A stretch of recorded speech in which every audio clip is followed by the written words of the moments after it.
I was warning about the 2008 financial crisis before it happened, which was the case. In fact, I was warning about it very vocally at many of the money shows that I attended leading up to that crisis. Well, I can assure everybody today that the crisis that's coming is going to be far worse than anything that was experienced in 2008. But it's going to be of a different nature, and there's going to be a different outcome. Of course, the cause is the same. It's the Federal Reserve and monetary policy, and to a lesser but also important extent, government fiscal policy, which is helping to drive the reckless monetary policy. But I think the way it's going to play out in the financial markets is going to be a lot different. I think the important consideration this time around is going to be inflation. And I think inflation is the primary factor that everybody should take into consideration when trying to formulate an investment strategy, especially one that is going to do well in the coming decade. And you have to think of inflation not just as a monetary phenomena and not just as the effect that inflation is going to have on prices, and not just consumer prices and asset prices. But you also have to think about inflation in its most basic form, which is taxation. Inflation is really a tax. I mean, that's basically what it boils down to. And you have to understand this, because governments really have two ways of paying for their expenditures. The most honest way is through current taxation. Now, obviously, that can be unpopular for the people who are paying the taxes, right? Nobody likes to send money to the U.S. government. And so when politicians are constantly running for re-election, they don't want to have to tell the voters how much all these government programs cost. Another way that government can do it, which is really the first way, just delayed, is by borrowing the money. And I'm talking about borrowing it legitimately from a private lender who is willing to take money and loan it to the U.S. government by buying a U.S. Treasury bond from the government. Now, when governments do this, they're just delaying the taxation into the future, because whatever money the government borrows today must be repaid tomorrow. And where is the government going to get the money to repay the bondholders? Well, from the taxpayers of the future. But in the meantime, the taxpayers of today have to pay the interest on the money that's been borrowed.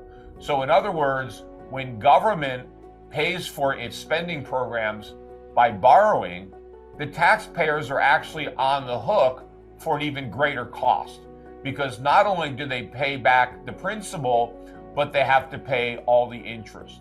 It's just like if you go out and if you want to buy a new, let's say, television set, if you just buy it, it's cheaper than using a credit card and then paying your minimum payments every month, because by the time you pay off the television set, maybe you've paid 2 or 3 times the actual cost because of all the interest that you've paid over the years. Well, that's the same thing. When you pay for government programs with debt, by the time you repay the debt, the government programs were a lot more expensive than if you had just paid for them with current taxation. See, now the government has to resort to a new method of finance, because it is now impossible for the government to borrow money from private sources, because it can't afford to pay a high enough interest rate to private lenders to make this a viable transaction.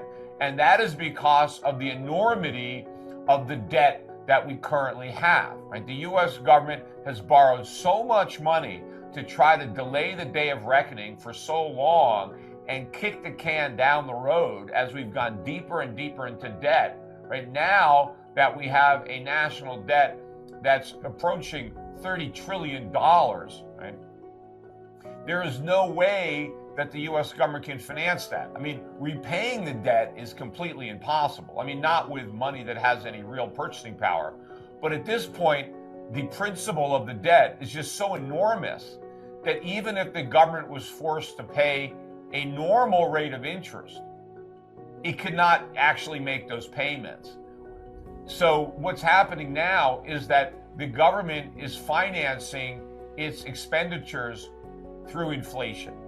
And the way that process works is the government issues debt, and then it's the Federal Reserve that buys that debt.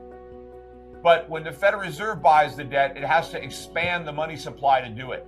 See, when the U.S. government borrows from a private lender, it's taking money from one person and loaning it to another. It doesn't increase the money supply, and the person who is loaning the money to the government can't also spend that money because they've loaned it to the government, and now the government gives it to somebody else to spend.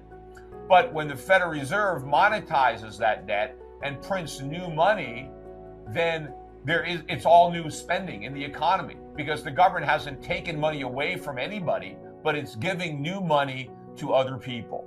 And another way to think about it is when the government taxes you to pay for its spending, it literally takes your money, right? Your money this comes right out of your paycheck. If it's an income tax, right? The government takes your money and then they give that money to somebody else. And now somebody else spends the money that you earned. You can't spend it because the government took it and gave it to somebody else. So your standard of living, your purchasing power is diminished because you have less money to spend. But when the government doesn't raise your taxes, if it just prints money and then gives it to that same individual to spend, your purchasing power, at least in dollar terms, hasn't been diminished. But now you have another guy or gal who is given all this cash that can now go out and spend it. And so what happens is that person competes with you to buy stuff and prices are bid higher. And so the result of that type of taxation is that prices go up, and everything becomes more expensive. So instead of the government taking your money, the government takes the purchasing power of your money, and that's a tax. And if you look at what's happening now, especially since the beginning of the pandemic, government debt and money printing is off the charts. I mean, we've never experienced anything like this. In fact, I think about half of the money that the government is now spending is being printed by the Federal Reserve. So it's not really borrow and spend anymore, it's print and spend. And right now, nobody seems to think that this is a problem. People seem to think that we stumbled on the equivalent of a monetary fountain of youth. People like to call it modern monetary theory, which is we can have whatever we want as long as government prints the money to pay for it, that there's no limit, that government is free as long as they print money. Now, of course, why didn't we realize this in the past? I mean, why have we been paying taxes all these years if all we had to do is print money? After all, the printing press has been around for hundreds of years. And so if we could have whatever we want by the magic of government printing money, what's the point of all of us having to pay taxes? The reality is this is a fantasy that is going to end in disaster. See, there's a big difference between earning money and just having the government print it. See, when people are productive, when they have a job and they go to work and their labor is used to increase the supply of goods or services available to the public, right? You have a job, you do work, and your work either aids in the production of a good that people want or need, or you're helping to provide a service that people need. And in exchange for that help, you get money, you earn money, and now you can use that money to help buy the goods and services that you yourself help to produce, right? And the more productive you are, well, the more you earn, and therefore the greater share of what society produces, you are able to enjoy yourself. But when the government just prints money and gives it to you, right? When you have all these unemployed people who are sitting at home just getting a check from the government, they produced nothing. They added no goods or services to the economy, yet they can consume goods and services in the same proportions as if somebody had actually done work and actually been a productive member of society. So what does this do? Right? All this does is drive up prices. Because if your work adds to the goods and services, and now you're consuming the goods and services you help create, that's fine. But if now you start consuming goods and services, yet you didn't help create any of those goods and services, you just have more money chasing a diminished supply of goods and services, and prices are going to go up.